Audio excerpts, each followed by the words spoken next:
T9C got the fucking juice. Silver's the new gold. Hey, Chris, this shit fire.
What's going on, everyone? Welcome back to another episode of the JT Sports Podcast. I'm your host, JT.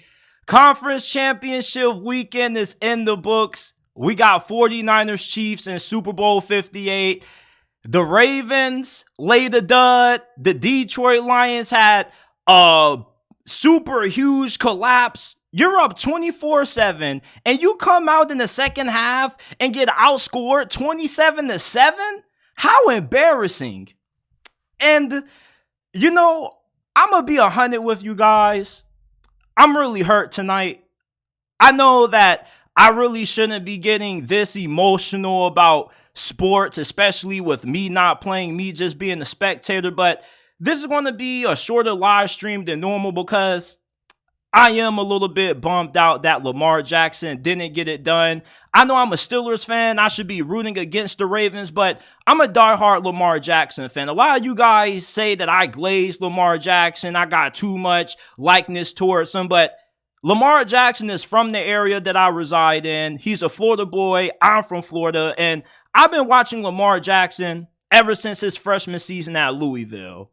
And for him to have the opportunity to not only change his legacy, but to capture a Super Bowl was huge. And the fact that the Ravens didn't come through today, it really has me hella upset. But I'm going to give you guys my thoughts on the AFC and NFC Championships. Also going to give you guys my early thoughts on the Super Bowl later on in this episode. Also got some things to say about Sherrone Moore being named the full-time head coach of Michigan and why nobody has hired Bill Belichick as their head coach. Before we begin, if you haven't already, leave a like, subscribe to the channel. Remember that we're not just a YouTube channel. We are a podcast, and you can find us on all podcasting platforms: Apple, Google, Spotify, Amazon. Wherever you get your podcast from, you can find the JT Sports Podcast. Give us a 5-star review. Share the pod with your friends, family members, and acquaintances if you enjoy. And let's get into it. So let's start off with this. Patrick Mahomes and the Kansas City Chiefs defied all odds this season. You know, before the playoffs began, most people felt like Kansas City, at best, was going to go no further than the divisional round. Their offense didn't look that good for the majority of the regular season. And this probably is the least talented team that the Chiefs have had under the Mahomes, Andy Reid era that has made it to the Super Bowl. But what's funny is that, and I was telling a friend of mine this a couple of minutes ago, the best team doesn't always win the Super Bowl. You think about those stacked Patriots teams, the ones that lost to Eli Manning and the Giants twice. They had Wes Welker, Randy Moss, prime Tom Brady, tons of future Hall of Famers, and yet they got upset by the Giants twice. And ironically, the last recent Super Bowls that Brady and Belichick won together, those teams weren't super stacked offensively. But the reason why the Patriots were able to win those Super Bowls despite being at a talent disadvantage is because, for one, they were always well coached. Two, Tom Brady and Bill Belichick, you always knew that they were going to show up no matter how big the game was, no matter how big the moment, they were always going to come through. And you see the exact same similarities with this Patrick Mahomes and Andy Reid dynasty in Kansas City. You see, Patrick Mahomes, this is the best that he's played in the postseason in his whole entire career.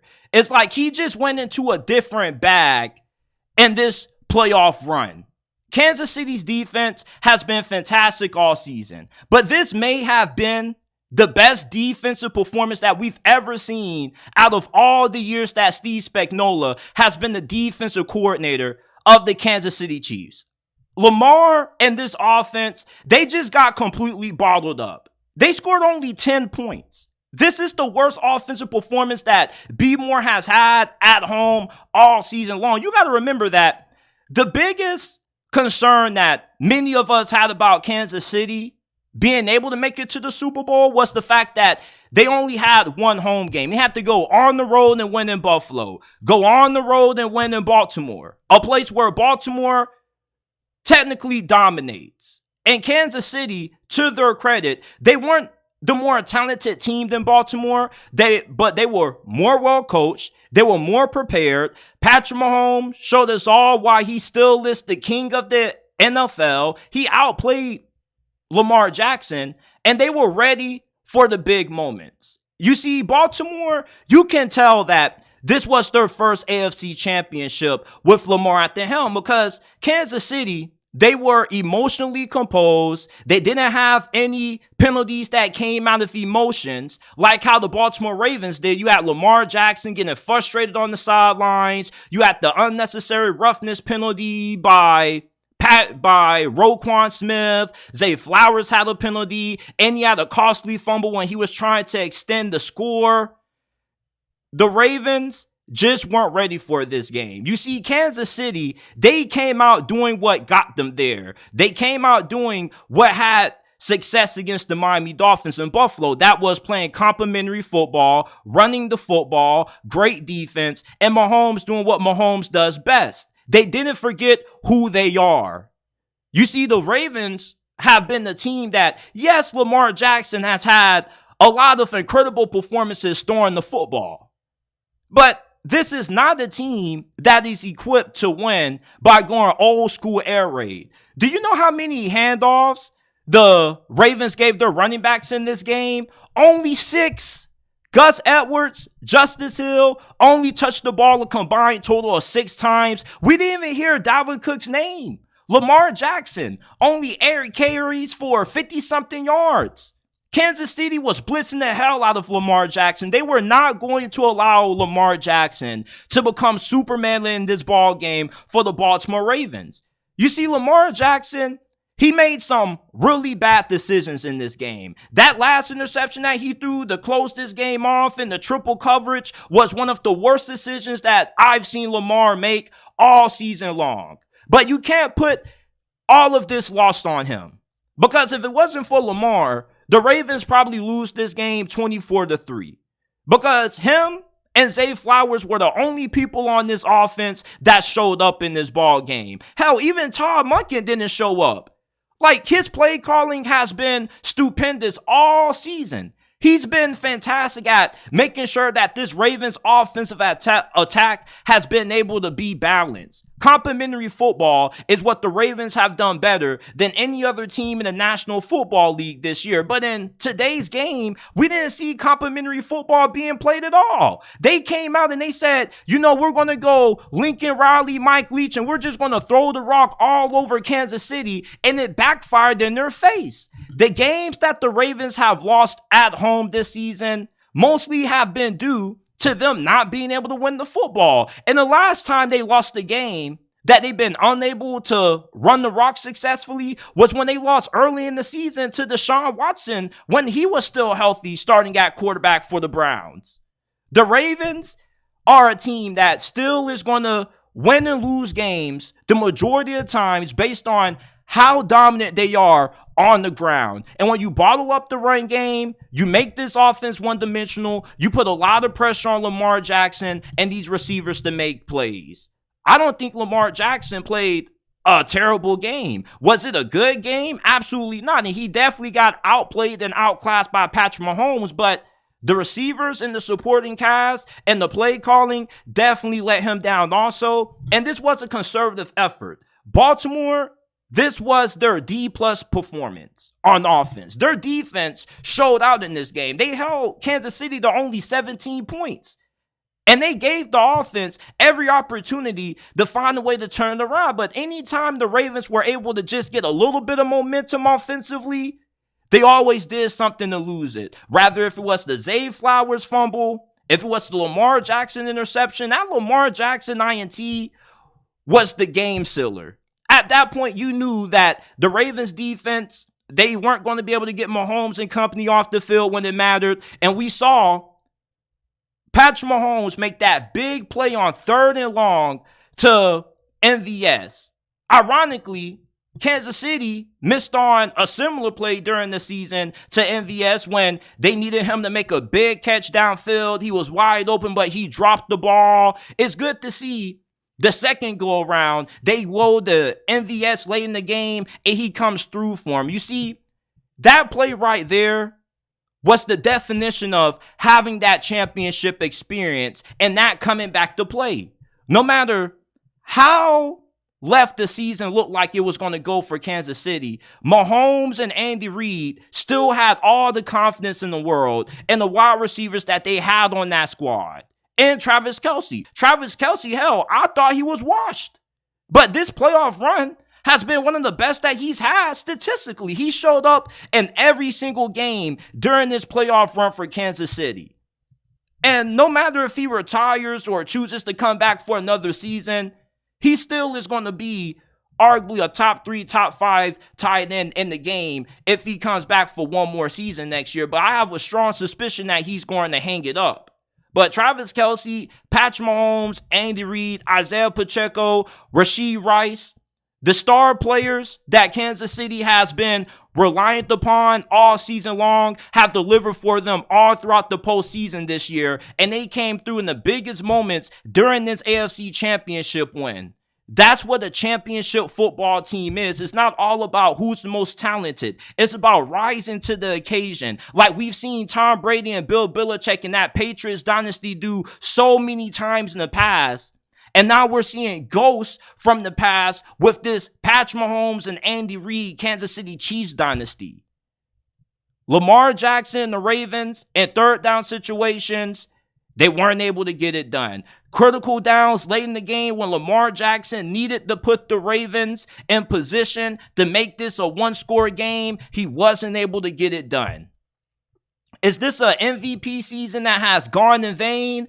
I don't think so. You look back at Lamar Jackson, if he was to retire 5 years from now and you think about his career, you will remember him for being one of the most dominant quarterbacks of the past decade. All right, when Lamar Jackson is on, he's on. But you'll look back at this career and you'll say there was a lot left on the table. And if Lamar Jackson never wins a Super Bowl, you're going to go back to this game. You're going to go back to when he threw that interception in triple coverage, and you're going to say, that's the Lamar Jackson that I remember. You see, nobody cares about what you do in the regular season. People Once you reach a certain level as a quarterback and you're Lamar Jackson, Josh Allen, Patrick Mahomes, or Joe Burrow, hell, even CJ Stroud, if you already have solidified yourself as an elite quarterback in the game, nobody gives a damn about your regular season accolades. What you do in the postseason is what defines you as a player. It's what defines your legacy. The reason why Eli Manning is a Hall of Famer is because of how great he has been and the New York Giants Super Bowl wins and the incredible historic playoff performances that he's put on display. Playoff Eli is way different from the Eli Manning that you see in the regular season. Elite players step up in the biggest games on the biggest stage, and Lamar Jackson didn't do that. Now, Lamar Jackson, I'm not saying that he's never going to get to another Super Bowl, but this was his best opportunity to get to one. And of course, he's going to say, we're going to be back next year, and Ravens fans are going to expect to be back next year. And that definitely should be the expectation. But the AFC is so crowded with elite quarterbacks that you may not ever get back to this game if you're the Baltimore Ravens. You see, making it to a Super Bowl is hard enough. And getting yourself into the conference championship game and this tough of a conference is something that you can only do if you have a Hall of Fame level head coach like the Chiefs do and Andy Reid, and the all-time great quarterback in Patrick Mahomes, and just a different mentality in the fourth quarter. You see, for how great Lamar Jackson is, one thing that I never think about Lamar Jackson when somebody brings his name up to me is his ability to step up in the fourth quarter of games. I can't remember the last time Lamar Jackson has engineered a fourth quarter comeback. 2 minutes left in the game. The Ravens are down 6. They need Lamar Jackson to drive them downfield to get the game-winning score to seal the victory. I don't think of Lamar Jackson for being clutch. I think of Lamar Jackson for being a super dynamic quarterback that can do everything outside the step up in the big moments. You see, the Ravens got way too emotional in this game. They weren't being disciplined. They weren't being calm and focused, and that's what killed them. When he threw that interception, the triple coverage, that was an emotional decision. He wanted to get it all right then and there, instead of just taking what the defense gave him. OBJ, where was he at? He was a no-show in this game. They're paying him, what, $18, $19 million this season? And yeah, he made a couple of big plays throughout the year, but in the playoffs, he's been kind of ghost. Mark Andrews, he was healthy. He suited up. The way he played, you would have thought that he still was on IR. Nobody on this Ravens offense, other than 2 players, stepped up. Your defense, when you're going up against Patrick Mahomes, can only bail you out so many times. And I know that a couple of weeks ago, I said that Lamar Jackson is the best quarterback in the NFL. He's better than Mahomes. And I do take accountability for looking like a damn fool making that comment.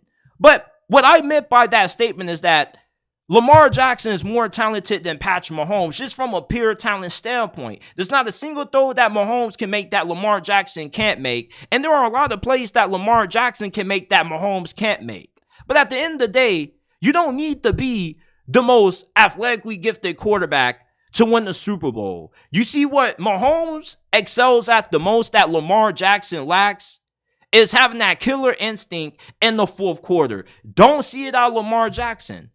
Lamar Jackson, as great as he is, and how much the players on the defensive side fear him, if I was a defense and there was 2 minutes left in the game and Lamar Jackson had the ball in his hands, I wouldn't fear him at all. As a matter of fact, I would feel even more confident because you're telling me that Lamar Jackson has to go win the game for Baltimore, and that's something that I just don't think of when it comes to Lamar Jackson, is him being clutch. And I love Lamar Jackson. I really hope that they get over the top. It really hurt me to see Lamar Jackson, the Ravens, not get it done. I'm a diehard Lamar Jackson fan. I've been watching Lamar Jackson, rooting for him since his freshman season at Louisville. And I really wanted to see Lamar Jackson hoist that Lombardi trophy. Are they going to be in the conversation to do it again next year? Definitely.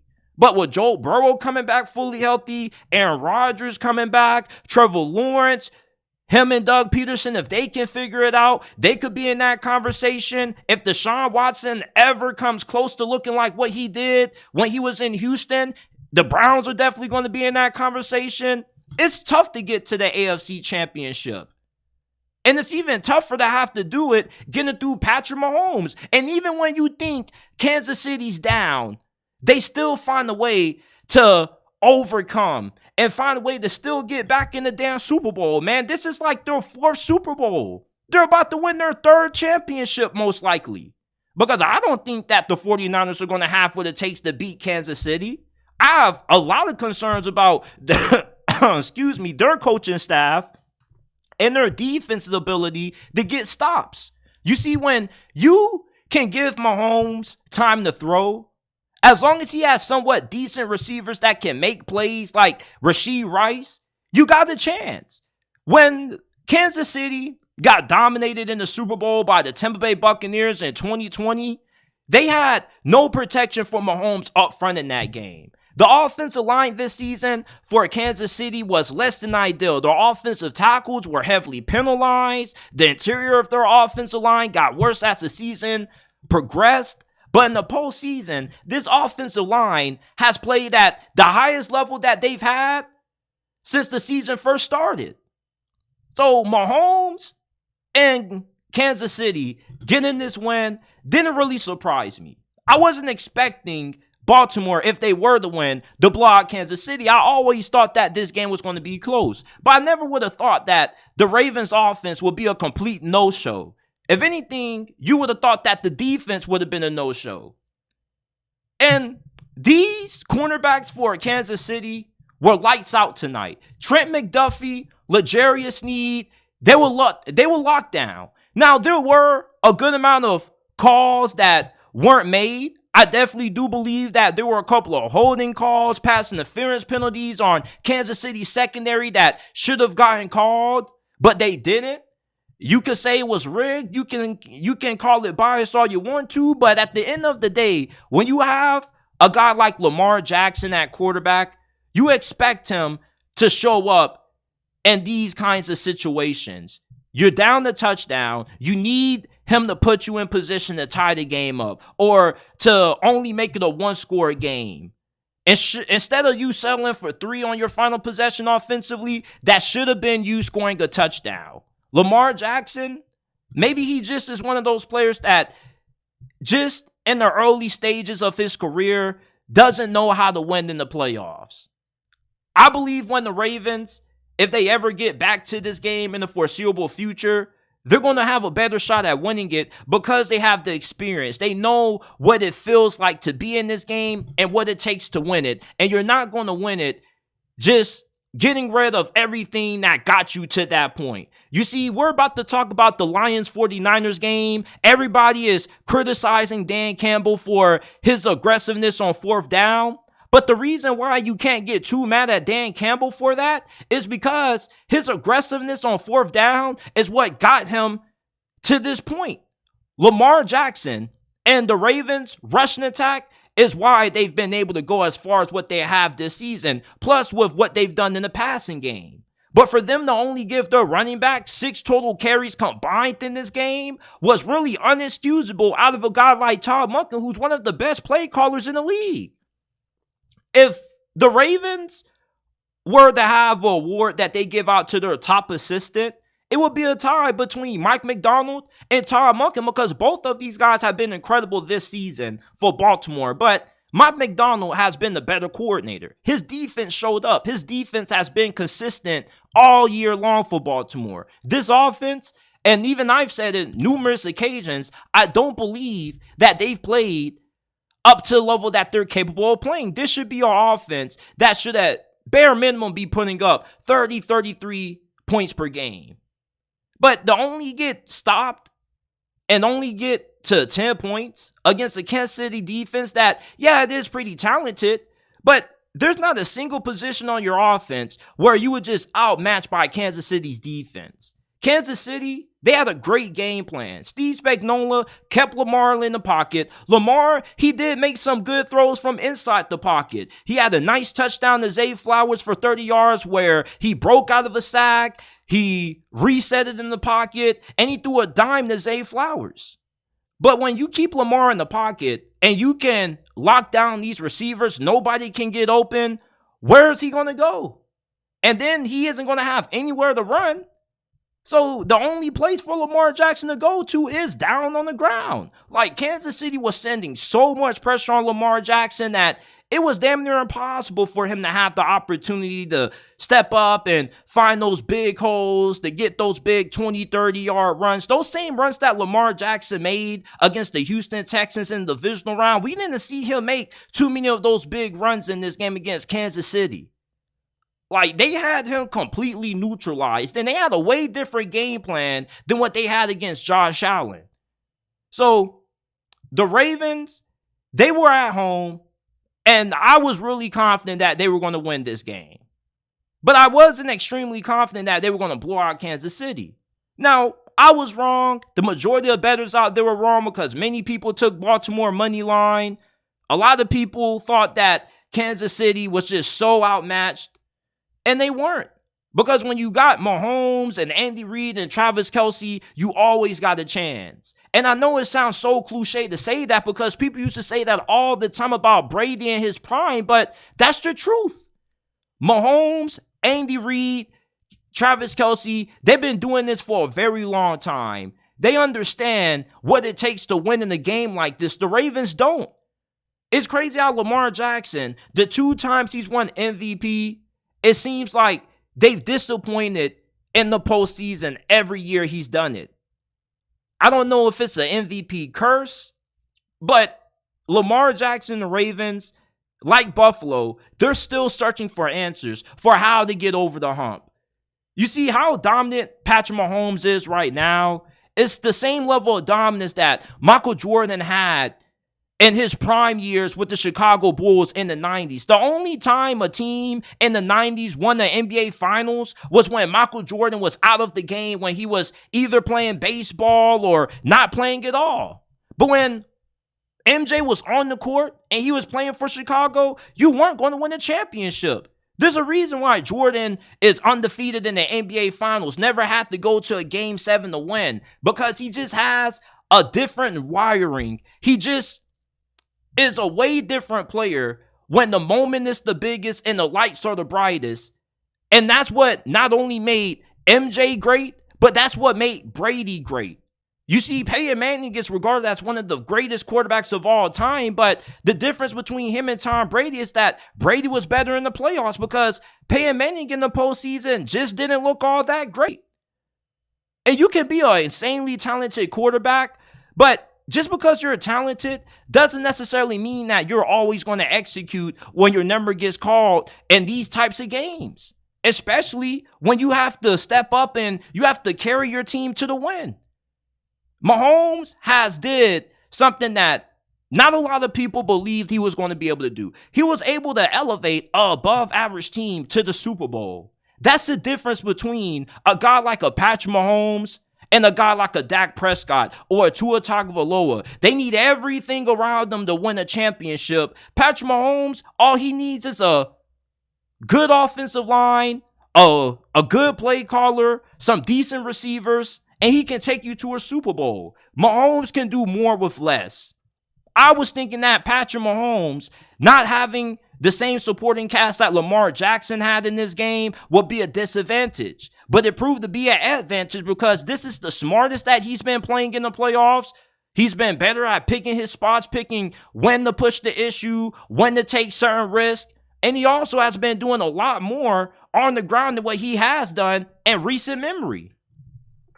You know, this is a really big loss for the Baltimore Ravens fan base. This is a really disappointing game that we saw the Ravens play offensively.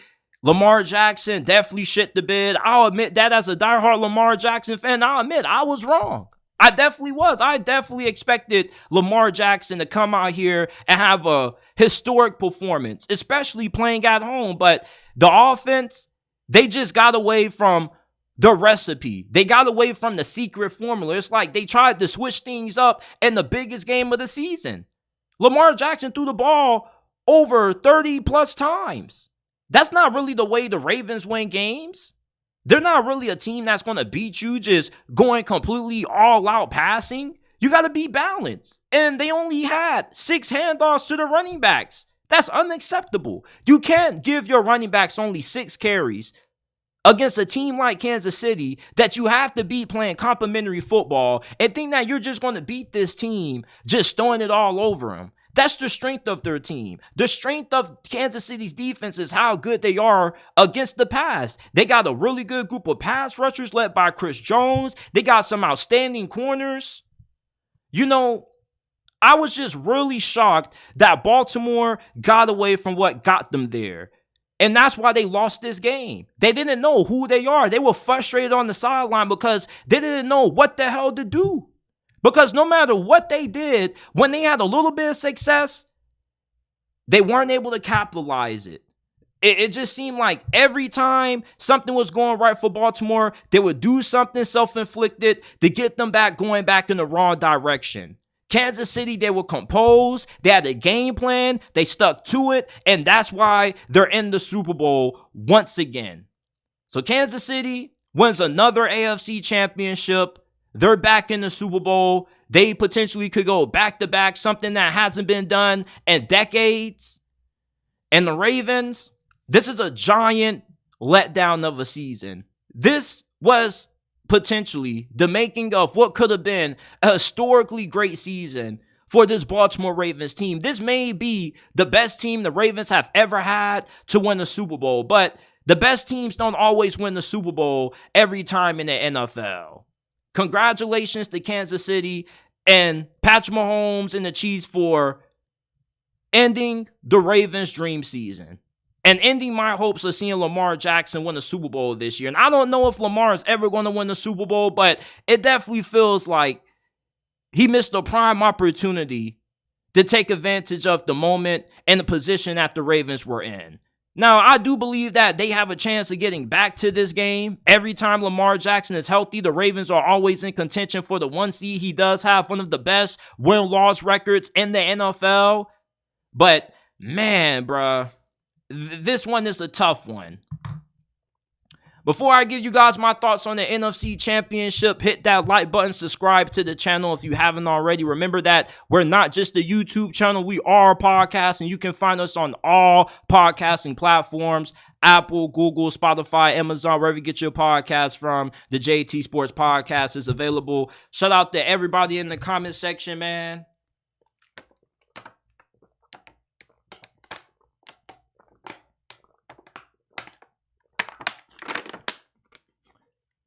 My guy Courtney Miller says, give it a rest. He plays the ref half this paycheck. I know Brady played with a couple of deflated balls, but never in my life have I seen a team get handed so many things compared to the opposing team. I mean, like, you can't put this loss on the referees. You got to give credit where credit is due. Kansas City just outplayed and outcoached Baltimore. Baltimore's offense didn't do anything. That was their worst performance all season long. Again, they only ran the ball with their running back 6 times. That's not Baltimore's formula for winning games. And it's just so bamboozling to me that they get to the biggest game of the season and they get away from what got them there. I don't like Mahomes all that much. I have nothing against him. But, I'm a huge fan of Lamar Jackson. I was never the biggest fan of Brady, but always respect success. I always respect people that always rise to the occasion in big moments. And that's why, I never have anything bad to say about Mahomes. I just thought that the Ravens were just a better team all around and Lamar Jackson was going to find a way to get it done. But it didn't happen that way. Now, we got to talk about the NFC Championship. Oh, my goodness. You want to talk about a way to give away a game? The Detroit Lions gave you the perfect blueprint for doing it. They go into halftime up 24-7. At that point, you think about the record that Kyle Shanahan and the 49ers have in games that they have to play from behind, and you feel really confident that Detroit is pretty much a lock to punch their ticket to Super Bowl 58. But what happens? They get outscored 27-7 in the second half. This defense couldn't stop the 49ers offense to save their life. Their offense couldn't get anything going, especially on the ground. Detroit had over 130-something rushing yards in the first half. David Montgomery, Jahmyr Gibbs, they were like sledgehammers every time they handed the football off to them. And then their defense was playing really well in the first half. You had the interception on Brock Purdy, which that resulted in you going up multiple possessions. You were able to get consistent pressure on them. You did a good job of balling up Christian McCaffrey. But what really changed the momentum of this game for me was when Detroit went for it on fourth down in the second half, and they got that key drop from their wide receiver, and then the 49ers offense took advantage of the short field that Detroit had gifted them for Dan Campbell's aggressiveness, and that's really when the 49ers started to get in rhythm. And I thought that Dan Campbell's fourth down decision-making wasn't an issue. You know, yeah, in hindsight, you look at the outcome of this game and you say, well, JT, if he would have just opted for the 2 field goals, the game would have been a lot different. He left 6 points off the board, and that is true. But I felt that Dan Campbell made a mistake opting to kick the field goal before halftime instead of not just going ahead and trying to play for the touchdown. Why would you just go ahead and play for the field goal in that situation instead of the touchdown? It's like, if you're going to be aggressive, go ahead and be aggressive before halftime, because you see, you got to have a feel for when you should go for it and when you shouldn't go for it. And at that moment, Detroit had all the momentum on their side offensively. I'm more convinced that they would have gotten that touchdown if they would have went for it on fourth down before halftime than they would have in the second half when they went for it the 2 times, because it just felt like it was forced. And anytime it feels like you're forced to go for it on fourth down just because you have to keep the momentum on your side versus taking advantage of the momentum that you currently do have on your side, that's when you find yourself failing in those fourth down situations more times than not. And that's what happened to Dan Campbell and Detroit in this game. And I don't think that the fourth down decision-making was bad. What killed Detroit and why they weren't able to have more success on fourth down was the execution. You had a big drop on the first fourth down attempt that you made in the second half. Then on the second fourth down attempt, Jared Goff, the offensive line just fell apart, and the 49ers pass rush got after him, so he had to get outside the pocket, throwing the run, and he threw the ball into the dirt. And what about the Jahmyr Gibbs fumble? Once Jahmyr fumbled the football, that was ball game for me, because all the momentum at that point had went to the 49ers sideline. You see, Dan Campbell, his decision-making is going to be criticized for the majority of the offseason, but you have to do what got you here. And what got Detroit in the NFC Championship, where nobody thought they would be a year ago from this point, is because of Dan Campbell rolling the dice and taking those risks. So you can't get mad at him for doing what has worked all year long. Yeah, it hurts that you weren't able to convert on those opportunities. And you could say that if he just would have kicked the field goal, he would have got the 6 points. But if he wasn't this aggressive, maybe Detroit isn't even playing in this game. So I'm not about to fault him for doing something that has worked for him all year long, that's got him up to this point. It's easy to criticize something when it doesn't work, but nobody thinks about when it did work and how much of a role it played for Detroit making it to the NFC Championship. The reason why the fourth downs backfired is because they didn't execute. You don't game plan for a wide receiver to have big drops. You don't. And there were a good amount of drops in this game by Detroit's wide receivers in the second half. The offense just was off. And this 49ers defense, they were teeing off. That pass rush was getting active. Nick Bosa had 2 big sacks. And I mean, even the run defense. Detroit was gashing San Francisco on the ground all night long in the first half. Anytime they went to the run game, they were getting chunk plays. But in the second half, I don't know if Steve Wilkes made some slight adjustments to the run fits that San Francisco had, but this just was a night and day difference with how San Fran played the run in the first half versus how they played in the second half. And when Detroit got pass heavy on the offense and they were moving the football and them not getting those field goals, it kept allowing the 49ers to stay in the game. And eventually when the 49ers got hot, that's when Detroit couldn't keep up. And when you play a team like San Francisco, and I was saying this to my friend that I was watching the game with, I was like, man, like they really should have attempted that touchdown before halftime, because if they would have went into halftime up 28-7, you feel way more confident about their ability to hold on to the league. Because with how Detroit's defense has played this season and how bad their secondary has been at times, there was no way I thought that they were going to be able to completely shut down San Francisco's offense in the second half. I was surprised that their defense even held them to 7 points at halftime. And with how their defense looked in the second half, that proved to be true. Dan Campbell, maybe you could argue that he should have been a little bit more aggressive in this game. Because when you know that your defense is starting to get a little bit tired, a little bit fatigued, and you got Christian McCaffrey who now is starting to get big body blows on your defense, you got to try to roll the dice. So it's understandable why Dan Campbell made those decisions, but you should have went for it before halftime and tried to go up 28-7 versus just being okay with going in at halftime 24-7. You were in proximity to get it. It would have been somewhat the equivalent to going for a 2-point conversion. It just made no sense to me to kick the field goal. If you're going to go up and you're going to be aggressive in the second half, you should keep that mentality for the whole entire game. You had the opportunity to get that touchdown before halftime, and it would have made this game so much differently. If you would have got that touchdown, and let's say you would have been in those 2 fourth-down situations in the second half, up 28-7, then you more likely would have took the field goal in that game, and that would have been 6 points.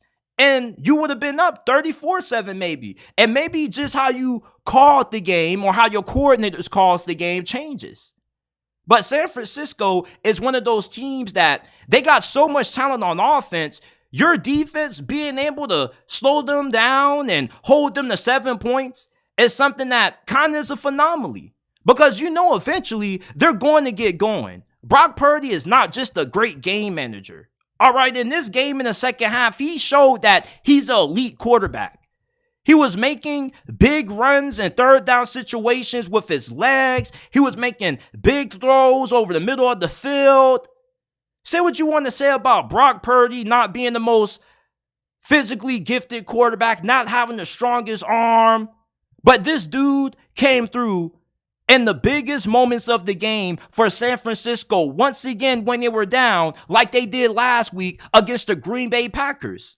And how Jimmy G used to play in the full quarter of ball games when San Francisco was down, you never would have trusted him in a spot like this. And that's what makes Brock Purdy a so much different quarterback than what Jimmy Garoppolo ever was. That's why he's better. You can actually trust him to win you a game like this when you're down multiple possessions. The reason why Kyle Shanahan doesn't have a lot of success playing from behind is because he never has had a quarterback who he can trust to throw him back into the game until he was gifted Brock Purdy.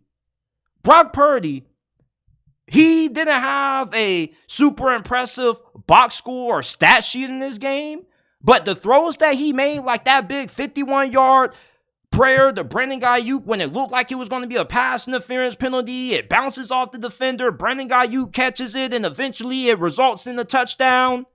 That was a great throw, but it was an even better play by Brandon Ayuk.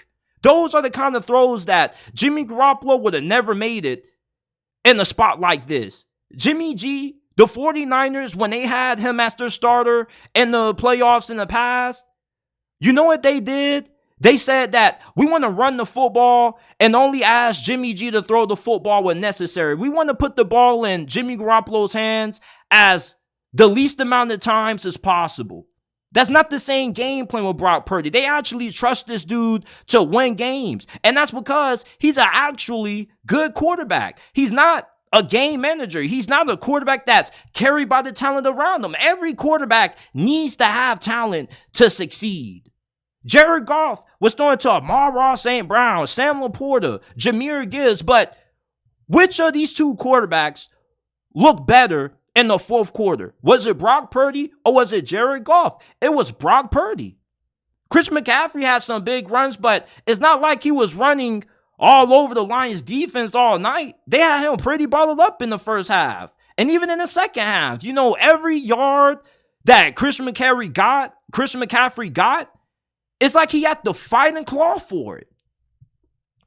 The Detroit Lions had an incredible run this year. And I would even call them an underdog story.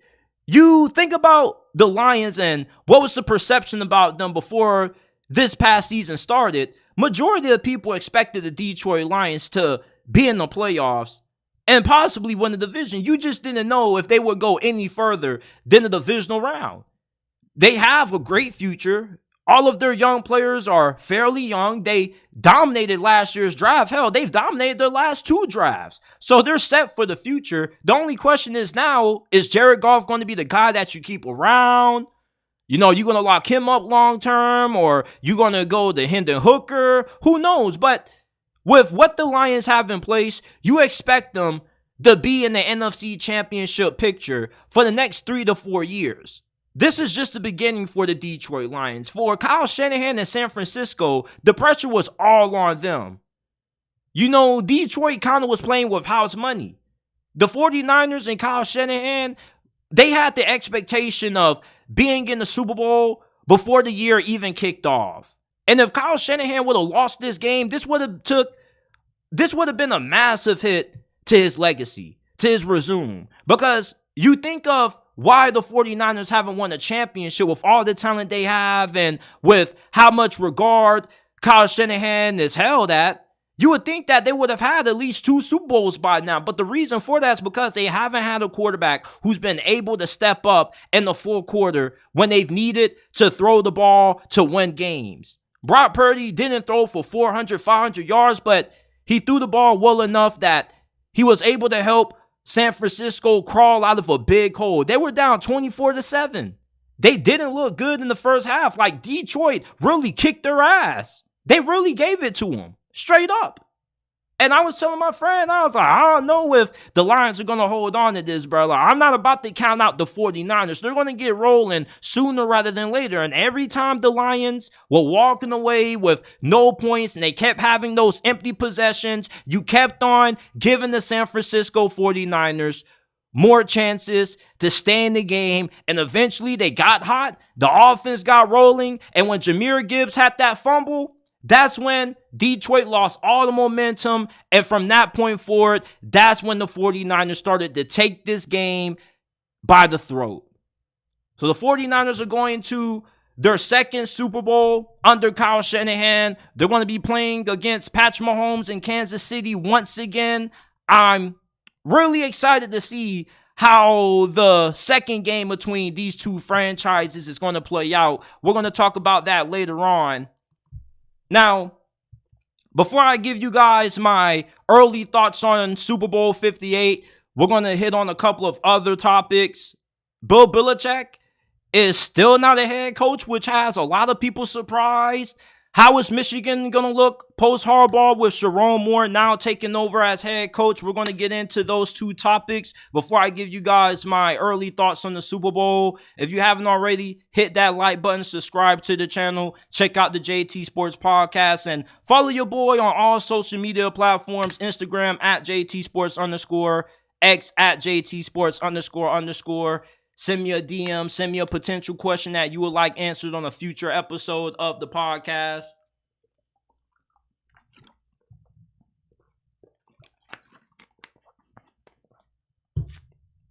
All right. Now let's segue to this. Many NFL fans are really surprised that a 6-time Super Bowl champion coach still is unemployed. And when you think about the Atlanta Falcons deciding to hire Raheem Morris over Bill Belichick, you have to think that that was a terribly bad decision on the behalf of the Atlanta Falcons, choosing to go with the guy who hasn't proven to win at the NFL level over a guy who's won 6 championships, somebody who knows how to win and how to build up a team like the Atlanta Falcons that is in a really good situation right now. The Falcons aren't one of those teams that they're in need of a 3-4 year rebuild. If they get the right head coach in there, they possibly could be a team that not only wins their division, but possibly could win a playoff game or two. And Bill Belichick, you would have thought that he would have been the ideal hire for Atlanta because their owner, when they got rid of Arthur Smith, said that they were looking for a head coach who has proven the ability to win in the past. And Raheem Morris doesn't fit the criteria Bill Belichick does. But an angle that not a lot of people are looking at this thing is that maybe Bill Belichick just didn't feel like the Atlanta Falcons were the right hire for him. You see, when the Atlanta Falcons brought Bill Belichick in on the interview, it was reported that the Atlanta Falcons are interviewing Bill Belichick. But really, Bill Belichick could have been the one interviewing the Atlanta Falcons to see if it was the kind of job that he was comfortable enough with taking, because he's only 71 years old and he's not getting any younger. He knows that his years of being able to coach are going down by the day. And if he wants to try to catch Coach Shula and be the most winningest coach in NFL history, he needs to go into a situation that gives him the ability to win as fast as possible. And the Atlanta Falcons weren't really the team for that. They're a team that was built to have a little bit of success, but they were never going to be a team that Bill Belichick was going to take over and they were automatically going to become Super Bowl contenders. And Bill Belichick, he hasn't really interviewed with too many other teams, which leads me to believe that it wasn't teams that weren't interested in bringing him in. It was just Bill Belichick just wasn't interested in coaching for those other teams. I'm pretty sure if Bill Belichick wanted that Carolina Panthers job, he could have gotten it. Same thing with the Tennessee Titans job and a bunch of other jobs that were available out there that he didn't interview for. But you see, when you're Bill Belichick and you're somebody who has won, having a lot of power, you're going to want to have a say and how your roster's built. You're not going to want to have to go to a team where you're going to have to answer to somebody. You're 71 years old. You're a 6-time Super Bowl champion. You're regarded as the greatest head coach in the history of the NFL. Why should you have to answer to somebody? And as an owner, it's hard having to give up that amount of control to a guy like Bill Belichick, telling your GM, hey, Bill's in, you're going to have to answer to him. That's tough. And when you bring in a guy like Belichick, who hasn't been able to show the consistent ability to win without Tom Brady, you kind of have a little bit of concern because you're like, okay, like we know you're great on defense. We know what you have done in the past, but what have you done since Brady? Are you going to be able to find another great quarterback that can make sure that your offense is sustainable? We know that Josh McDaniels is a really good coordinator. He's not a good head coach, and that's who you're going to bring in to call the plays on offense, but we don't know if you can find us the right quarterback. And Bill Belichick is also one of those coaches that he's old school. He's all about being physical, disciplining these players.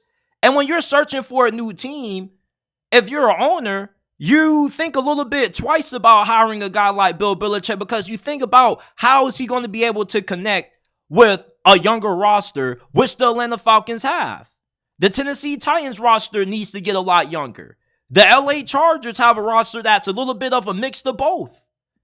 And when I'm an NFL team that's considering looking to bring in a new head coach, I probably would rather bring in a younger guy like a Ben Johnson or Raheem Morris versus bringing in a guy like Bill Belichick. You see, Bill Belichick is only a good coach for a team that needs to win right away. If the Dallas Cowboys job or the Philadelphia Eagles head coaching job became available, those would have been better destinations for a guy like Bill Belichick as opposed to the Washington Commanders or Atlanta Falcons, who are teams that are a little bit younger, who need a younger head coach versus an older head coach who is trying to chase the ghost of the greats. And when you're trying to coach, and when you're trying to chase the ghosts of the NFL when it comes to coaching, you need a team and a franchise that allows you to do that as fast as possible. Bill Belichick, he probably didn't want to go to a place that needed a little bit of a rebuild. He probably was looking at a situation that already had quarterback, already figured out, already had a little bit of talent. They just haven't been able to achieve with it. That's why a lot of people thought that he was going to go to Dallas if they fired Mike McCarthy or if the Eagles would have pulled the trigger with Nick Sirianni. I expect Bill Belichick to probably take a television job. I saw when he I saw when he did ESPN College Game Day for the Army-Navy game, and I was really blown away with how much charisma Bill Belichick has. I think he would be an awesome commentator if CBS, NBC, or Fox are looking to pick somebody up. Hell, I would love to see Tom Brady and Bill Belichick calling plays in the booth for Fox. Do you know how epic that would be? So Bill Belichick, he probably won't get hired by another team this year, even though Seattle would be a perfect fit. They got a fairly young team, but it's not a young team that is like Atlanta where maybe they need to get the quarterback right. Maybe they need to rebuild a couple of areas. Like the Seattle Seahawks are a young team that's built to win right now. I don't get why they wouldn't give Bill Belichick a call, but they want to keep the same energy in the building that Pete Carroll used to bring when he was the head coach. And Bill Belichick is the polar opposite of what Pete Carroll is. Pete Carroll is highly energetic, and Bill Belichick is more, I'm not going to say he's conservative with his energy, but he's more methodical. He's more meticulous with how he does things, and he takes a more business-oriented approach. You're not going to hear Bill Belichick cracking a lot of jokes with the players, and he doesn't get along with the media neither. So Bill Belichick, he'll be 72 years old around this time next year. Is there going to be a team that's going to be willing to invest in Bill Belichick as a head coach despite how up there he is in age? If I'm the Dallas Cowboys and I'm Jerry Jones, or I'm Philadelphia and I'm looking to find me a head coach who can win right now, I hire him. He immediately makes me a Super Bowl contender. Is Bill Belichick. But how many teams had jobs like that available? Not too many. Outside of Seattle and the LA Chargers, all of the other available jobs like the Carolina Panthers, the Tennessee Titans, they weren't jobs that Bill Belichick was going to be super excited to take because they are jobs that require rebuilds. And even with the Tennessee Titans, Rand Carthon runs that organization. Yeah, they hired Brian Callahan, but he's picking the coaching staff. He's assembling the team. Like, he just has complete control over everything with the Tennessee Titans. Bill Belichick, that wouldn't have been a great situation for him because that's the same reason Mike Vrabel got fired. Mike Vrabel got fired because it was a power struggle between him and Rand Carthon. And the Atlanta Falcons, they got a fairly young team with some really nice young pieces, but not enough to really entice a guy like Bill Belichick and say, oh yeah, I need this job because if you get me right away, we're going to be Super Bowl contenders. The only job that I thought Bill Belichick really was the perfect fit for outside of Atlanta was the LA Chargers because they already have a roster that's tailor-made to compete instantly. But if you can get a guy like Jim Harbaugh over Bill Belichick, who's a little bit younger and doesn't have the resume that Bill Belichick has quite in the NFL, but Jim Harbaugh has a pretty good resume that, you look at and you say, we rather take you over Bill Belichick because he's 71 years old. And plus, we know that you can win everywhere. Bill Belichick, we don't know if he can win everywhere. The only place that he's been able to win at has been New England. It's a little bit shocking that no team has hired Bill Belichick. It really is. Because with everything that he's accomplished, you would think that every team would have been lining up, fighting for the opportunity to interview Bill Belichick to become their potential head coach. But with his age, the fact that he still needs to have a good amount of say and, certain decisions that he can make with the team, he needs a certain amount of control because he is going to be 72 years old. Why would a 72-year-old who has 6 Super Bowl rings on his finger be answering to somebody who's 4 decades younger than him? You know, it's kind of hard to tell somebody what they need and try to tell somebody how to build a team when you've been around way less than what they have. So it's a little bit surprising that no team has hired Bill Belichick, but I think a large reason why he hasn't been hired is because, one, he doesn't see the situation that fits him, and two, maybe he just has chosen just to not be coaching a team right now. Maybe they just aren't the best fits for him. It's easy to think that these teams are interviewing Bill Belichick, but really, how many of these interviews were Bill Belichick interviewing the owner to see if it was a situation that he wanted to walk into and wanted to coach? Because if you're Bill Belichick, you got to be really picky with who you're going to end up coaching for your last ever job. Because if you pick the wrong spot and it doesn't work out, that's going to be the last opportunity you ever have of not only being able to coach in the NFL, but also being able to chase the ghost of Coach Shula and being able to really submit yourself as the greatest head coach in this sport. Jim Harbaugh is one of those people that he leaves things in a better place than what he found it. When he first got hired by Stanford, they went from being irrelevant bottom feeders on the West Coast who people only known for academics to being a powerhouse on the West Coast. And then he leaves and David Shaw takes over, who was his assistant coach on the staff. I believe he was his OC. David Shaw takes what Jim Harbaugh built up at Stanford when he left for the 49ers and continued to make sure that Stanford was one of the best teams, not just in the Pac-12, but in that area of the country in college football. Jim Harbaugh, what makes him such a great coach isn't just because he is really good at making sure that he has a disciplined and physical team, but also because he's a great CEO head coach. And being a great CEO head coach means that you always make great hires when it comes to your coaching staff. And with Sherrone Moore being named the new head coach of Michigan football, Michigan is perfectly aligned to maintain their dominance in the Big Ten. There's not going to be too many players that are going to transfer away from Michigan with Sherrone Moore being promoted the full-time head coach, because all of these players probably had some sort of connection to Sherrone Moore before they even arrived to Michigan. So it's not like you're getting a head coach who you know nothing about. Sherrone Moore already said in his press conference that he's not going to change too much philosophy-wise with how this program's run and their style of play. They're still going to be a smash-mouth physical football team, but he possibly could make Michigan football better than what it was under Jim Harbaugh. I know that's a crazy concept to think about, but remember when Urban Meyer stepped down and he handed the keys off to Ryan Day? Well, the recruiting at Ohio State has been better under Ryan Day than what it was under Urban Meyer. Now, Ohio State may be lacking in certain areas under Ryan Day now than what they were with Urban Meyer, but you can get a head coach who can sit behind a guy like Jim Harbaugh, get groomed to become the successor, and potentially the guy who becomes the successor could potentially exceed the master. Michigan hasn't recruited at a consistently elite level.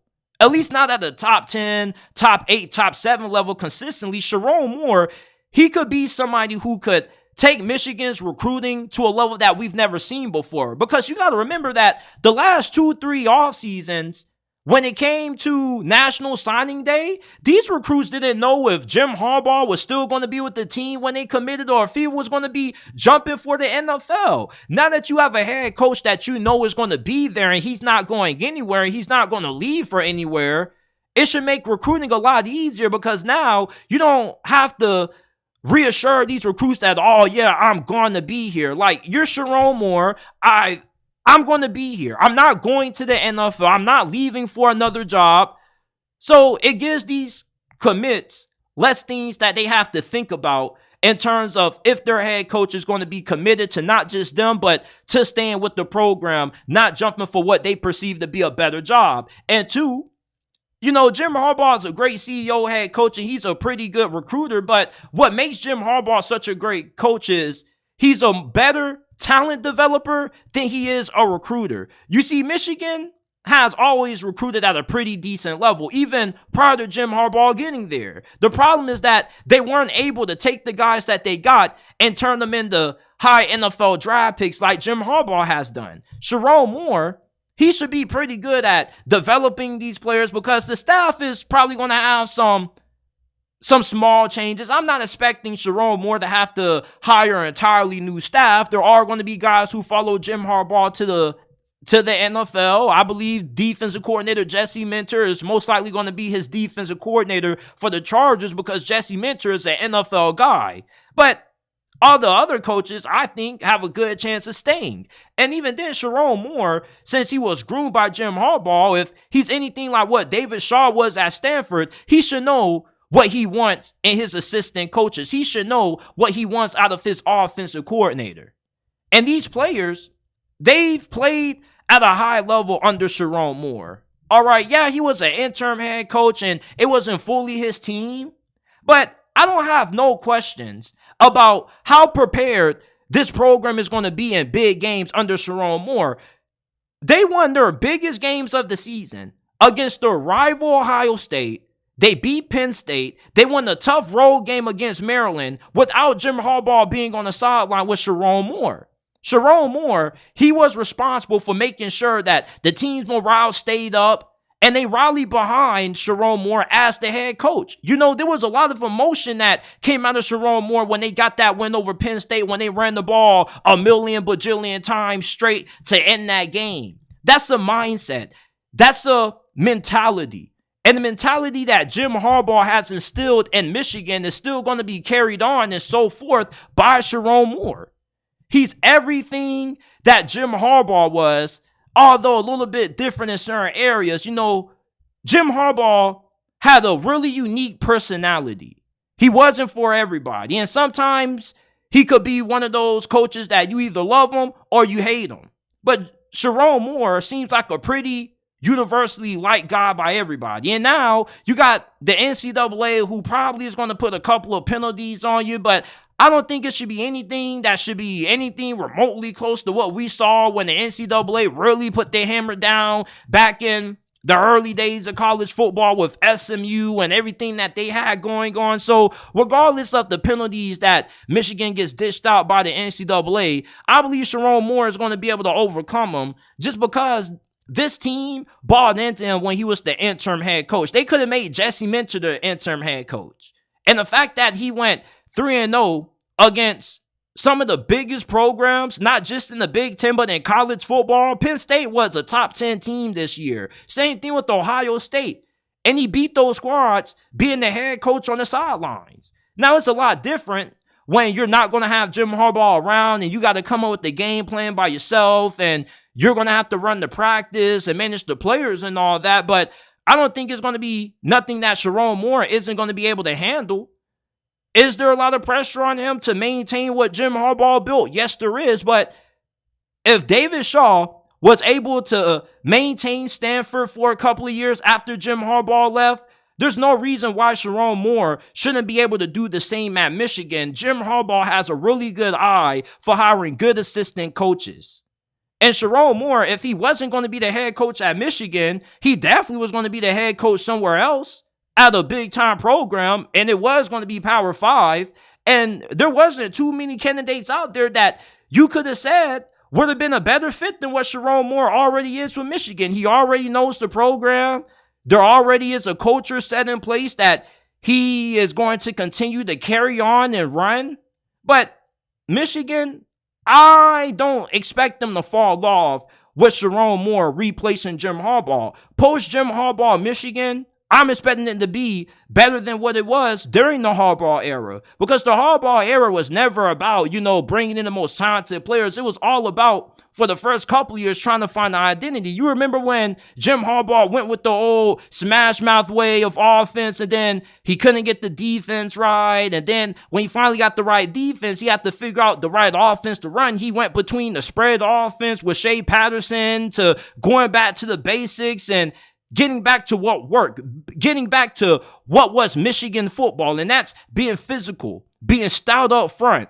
And Sherrone Moore, being like an offensive line coach or specializing in that particular area, Michigan should still be a tough football team, and they really should still have some of the better offensive lines in college football under him. And if you can win up front, which is what you got to be able to do to win consistently in the Big Ten, then you should still be able to have success. Now, when it comes to skill position, he's going to have to improve that area, but with recruiting improving, with Sherrone Moore being the head coach, knowing that you're going to have stability there, knowing that if you're a recruit and you go to Michigan and you plan on honoring your 3-4 years there, you know that Sherrone Moore is going to be along with you on the journey. And you don't have to worry about him flirting with the NFL every offseason. I know that had to put a damper on what Michigan wanted to do recruiting-wise. I don't even know how they were even able to consistently bring in top 25 classes when every offseason Jim Harbaugh's future was always up in the air. The difference between Ohio State and Michigan is talent.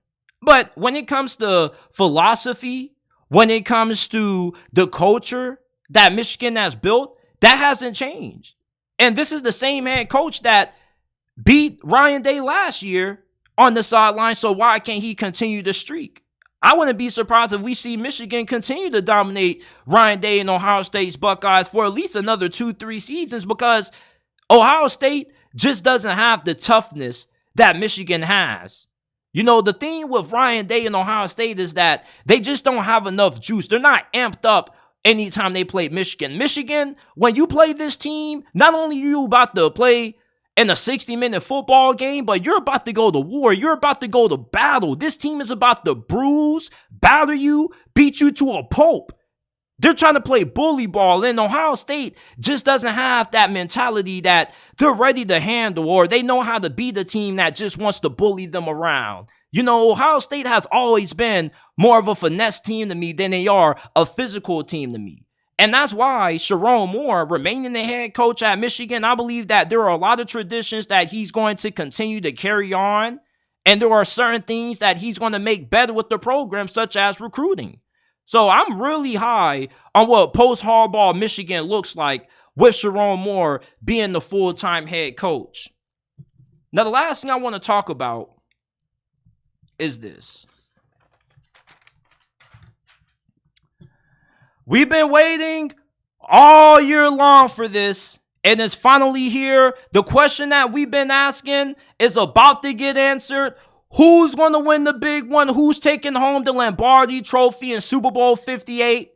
We got a Super Bowl rematch between the 49ers and the Kansas City Chiefs. The last time these two teams met in the Super Bowl, Jimmy Garoppolo outplayed Patrick Mahomes for 3 quarters and 7 minutes until Mahomes and his Chiefs offense just came alive the last 7 minutes in the full quarter, and they ultimately came back and beat the 49ers in the Super Bowl.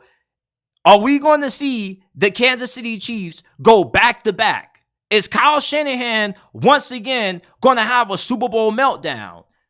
Kansas City wasn't even expected by most people to even get to the Super Bowl this year. Their offense struggled for the majority of the season, but then all of a sudden, the playoffs get here and they just flip a switch.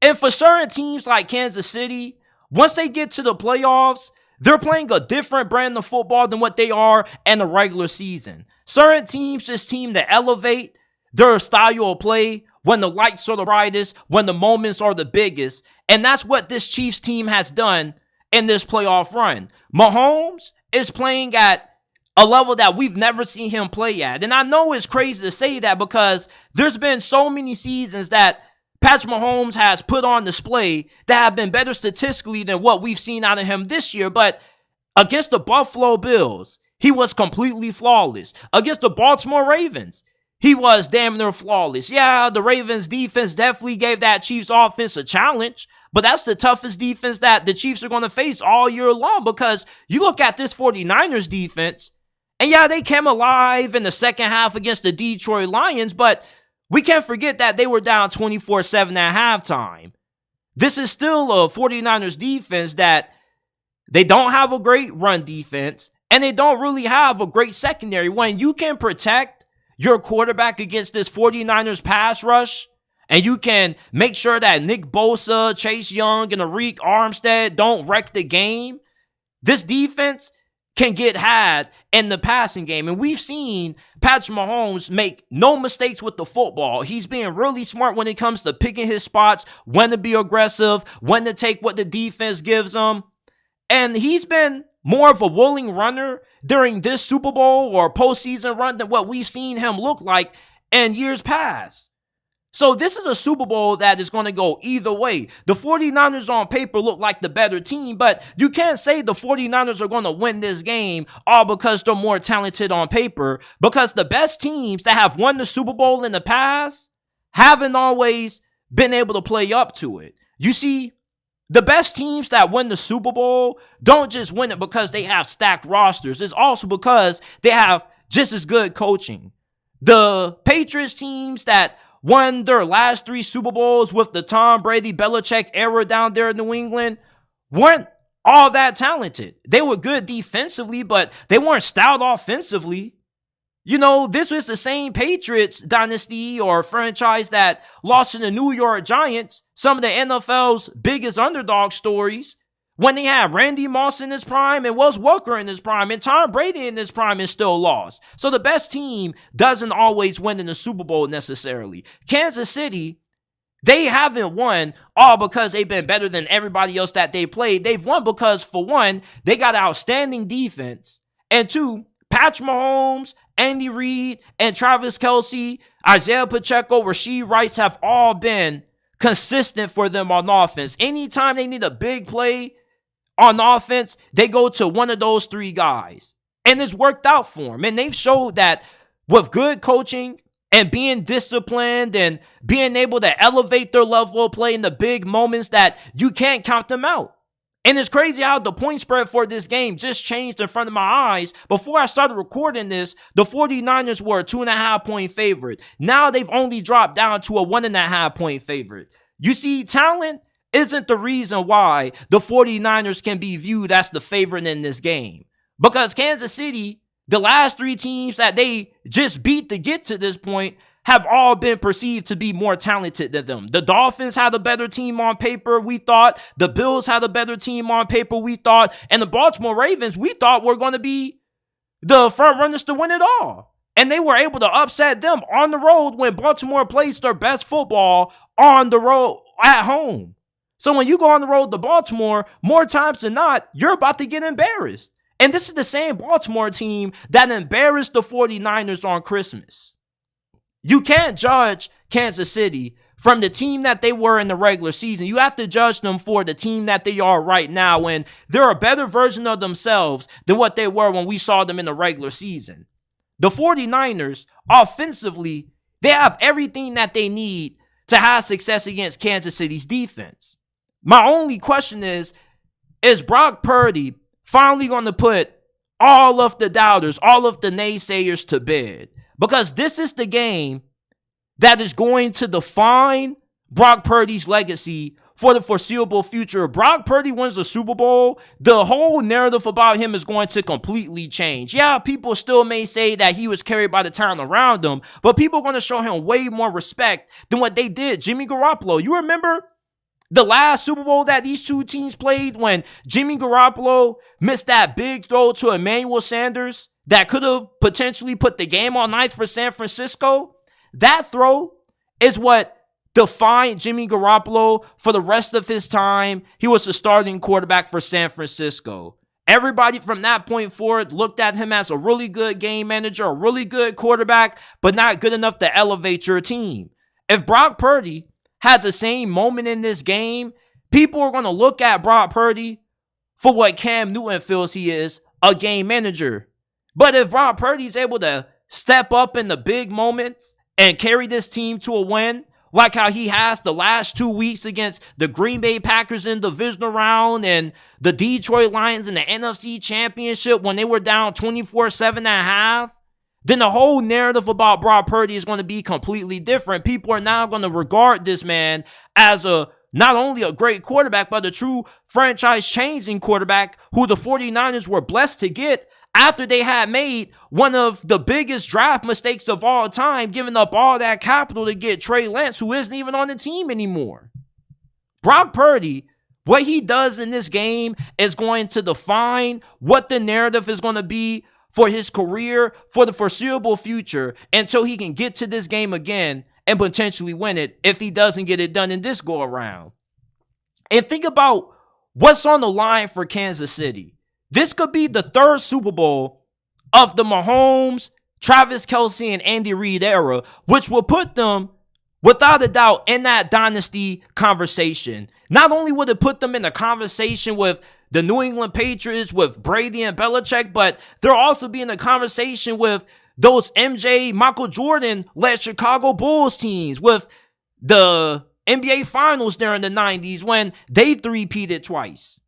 Or the New England Patriots, when they had success their first go-around in the early 2000s with the Brady-Belichick era, or even the Golden State Warriors with the dynasty that they had with Steph Curry, Klay Thompson, when both of those two guys were in their prime. And then when they got Kevin Durant, Kansas City has the opportunity to enrich themselves in sports history. Not just in NFL history, cementing themselves as a dynasty, but cementing themselves as an all-time great dynasty in sports.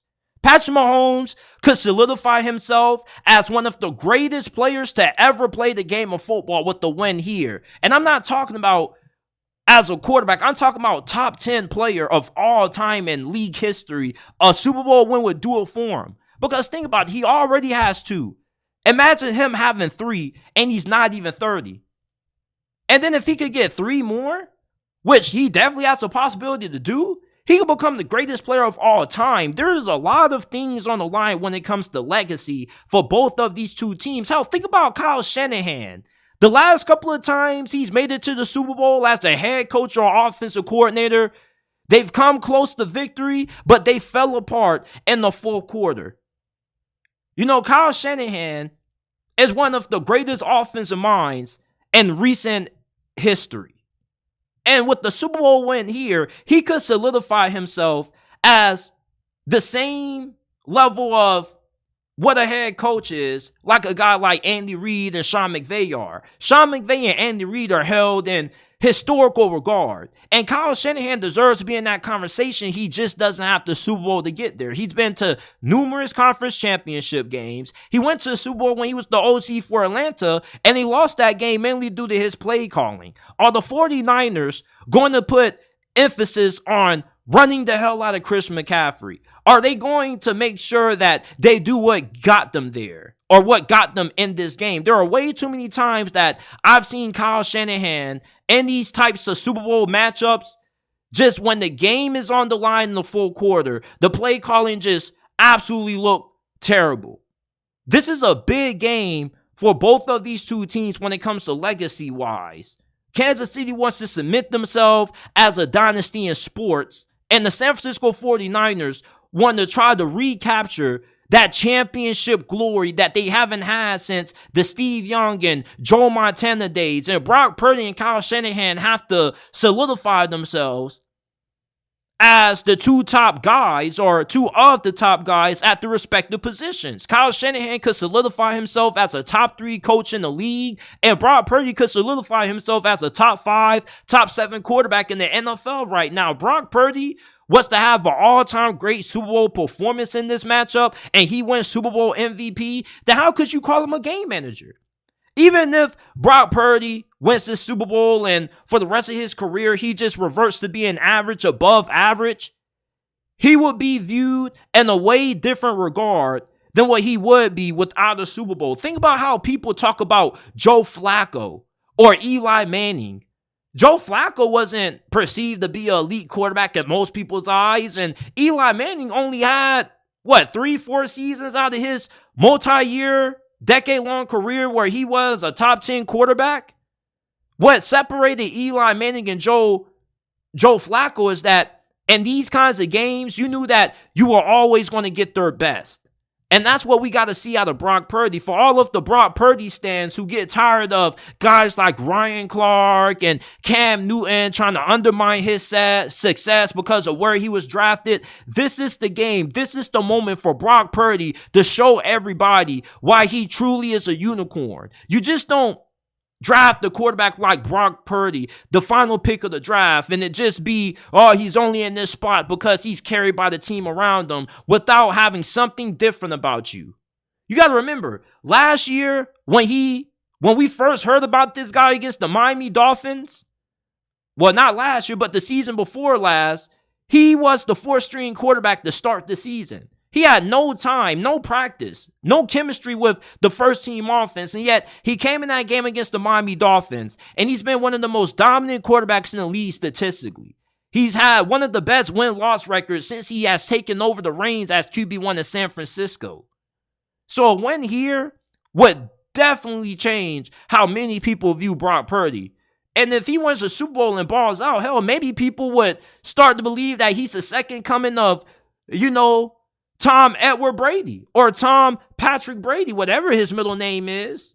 There's already people like myself who kind of want to say he could be in a little bit of that Brady range because you don't find a guy this good every day, the last pick of the draft. The last pick of the draft is called Mr. Relevant for a reason. It's a meme. Nobody takes it seriously. Nobody expects anything out of a guy who's the last pick of the draft. Hell, they have a parade for it because it's such a meme. Nobody takes it seriously, but Brock Purdy winning this Super Bowl could change a lot, not just for how people view game managers, but for how the whole entire league views the quarterback position. You got people now in the NFL who believe that you need a superstar quarterback to be able to win a championship.